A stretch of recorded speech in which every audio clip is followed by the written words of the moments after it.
But on November 17, 1917, the Bolsheviki rose in riot. Armed mobs stormed the Winter Palace, seeking Kerensky, who fled. Months of preparation were culminated in this dramatic climax to Lenin's revolution. Moscow had already fallen. These actual scenes in Petrograd and these filmed in Moscow after it had fallen to the Reds mark the historic advent into power of the Bolsheviks. Lenin had returned late in October from Finland to take over. Petrograd was to be renamed Leningrad in his honor. When Lenin took power in October 1917, he promised all power to the Soviets. The people would rule through their elected representatives. He chose October because that's when the Council of Soviets would have its first meeting. At the Council of Soviets, people from Soviets across the country met for the first time in Petrograd. They represented all political parties, not just Bolsheviks. At that first meeting, Trotsky stood up to announce that the provisional government was no more. It would be replaced by another council, the Council of People's Commissars. Everyone in the Council of People's Commissars were Bolshevik. Lenin would be the head of the government, and Trotsky would be foreign minister. The other parties in the Council of Soviets believed the Bolsheviks were taking power for themselves. They walked out in protest, leaving the Bolsheviks in even firmer control than before. Were they right about the Bolsheviks taking power for themselves? Lenin often used another phrase, dictatorship of the proletariat. This might have well meant dictatorship of the Bolshevik Party. As we've seen, the Bolsheviks won the Civil War with the Red Army and the Cheka.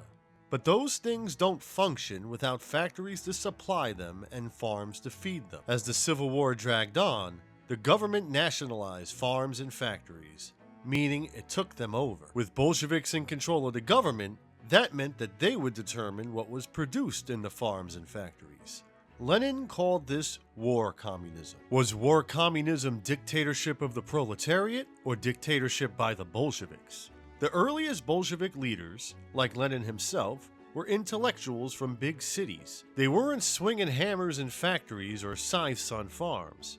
They weren't proletariat.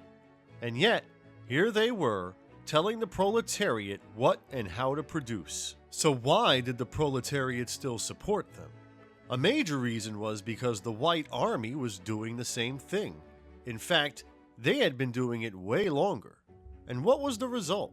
Poverty, starvation, and war. The Red Army and the Bolsheviks at least promised a better life and more power to the people once things settled down. The Bolshevik government faced the most resistance from peasants. Most Russians throughout history had been peasants, serfs, treated little better than slaves by wealthy landlords. Tsar Alexander II freed the serfs in 1861, but things didn't much improve for them after that. In the early days of the revolution, many peasants redistributed the land amongst themselves. The Bolshevik government had no choice but to accept this. When the Bolshevik government tried to take the food peasants produced in order to feed the cities and the army, the peasants resisted. The Bolsheviks sent government officials to the farms in order to trade their food for manufactured goods from the cities. When the peasants rejected this, the Bolshevik government merely took the food by force. The peasants, of course, did not appreciate this. Owning land had been their main goal for hundreds of years. Now that some of them had achieved this goal, here comes the government telling them what to do with their land. To the peasants, Bolshevik officials were out-of-touch elites from cities, eggheads who didn't know the value of hard work. To the Bolsheviks, the peasants were ignorant strivers, too isolated to understand what was good for the country. The only way the Bolsheviks overcame this in the long run was by giving the proletarian class more responsibility. With the old noble and business-owning classes gone, Russia needed army officers, factory bosses, farm managers, judges, and government bureaucrats. The Bolsheviks only hired proletarians for these positions. Only they understood what it felt like to be exploited. Only they could prevent that same exploitation from happening in the future.